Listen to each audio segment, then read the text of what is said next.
சென்னை மவுலிவாக்கத்தில் பாதுகாப்பற்ற நிலையில் இருக்கும் 11 மாடி கட்டடம் நாளை இடிக்கப்படுகிறது. வெடிமருந்துகள் பயன்படுத்தி இடிக்கப்படுவதால் அதை சுற்றிலும் 100 மீட்டர் தொலைவில் வசிக்கும் மக்களை பாதுகாப்பான இடங்களில் தங்க வைக்க ஏற்பாடுகள் செய்யப்பட்டுள்ளன. 2014ஆம் ஆண்டு ஜூன் 28ஆம் தேதி சென்னையை அடுத்த மவுலிவாக்கத்தில் கட்டப்பட்டுக் கொண்டிருந்த 16 மாடி கட்டடங்களில் ஒன்று இடிந்து தரைமட்டமாகி 61 பேர் உயிரிழந்தனர். இதன் அருகில் இருந்த மற்றொரு 16 மாடி கட்டடமும் பாதுகாப்பற்ற முறையில் இருப்பது தெரிய வந்ததால் அதனை இடிக்க உச்சநீதிமன்றம் உத்தரவிட்டது. இதன்படி இந்த கட்டடம் பலத்த பாதுகாப்புடன் புதன்கிழமை பிற்பகலில் இடிக்கப்படுகிறது. கட்டடம் அதே இடத்தில் உள்நோக்கி விழும் வகையில் வெடிமருந்துகள் மூலம் நவீன தொழில்நுட்பத்துடன் இடிக்கப்பட உள்ளது.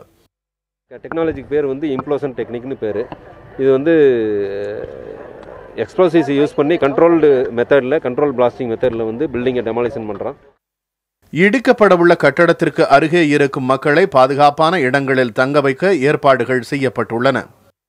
அந்த கட்டிடத்திலிருந்து 100 மீட்டர் ரேடியஸ் தொலைவில் உள்ள அனைத்து கட்டிடங்களும் உள்ள நபர்களை பாதுகாப்பாக அது தகர்க்கும் பொழுது வெளியேற்றப்படுவதற்கான ஏற்பாடுகளும் அவர்களை பாதுகாப்பாக தங்க வைத்து அவர்களுக்கு தக்க பாதுகாப்பும் அளிப்பதற்கான அனைத்து ஏற்பாடுகளும் செய்யப்பட்டுள்ளது.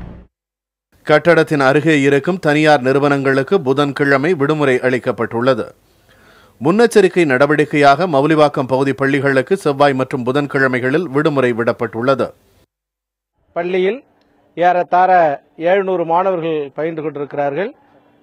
எனவே மாவட்ட ஆட்சியரின் அறிவுறுத்தலின்படியும் மாவட்ட முதன்மை கல்வி அலுவலருடைய ஆலோசனைப்படியும் இன்றும் நாளையும் மாணவர்களுக்கு எவ்வித இடையூறும் ஏற்படக்கூடாது என்பதற்காக அவருடைய ஆலோசனையின் பேரில் இன்றும் நாளையும் பள்ளி விடுமுறை விடப்படுகிறது. இடிக்கப்படும் கட்டடத்திற்கு அருகில் முன்னெச்சரிக்கையாக தீயணைப்பு வாகனங்கள், ஆம்புலன்ஸ் வாகனங்கள் தயார் நிலையில் நிறுத்தி வைக்கப்பட உள்ளன.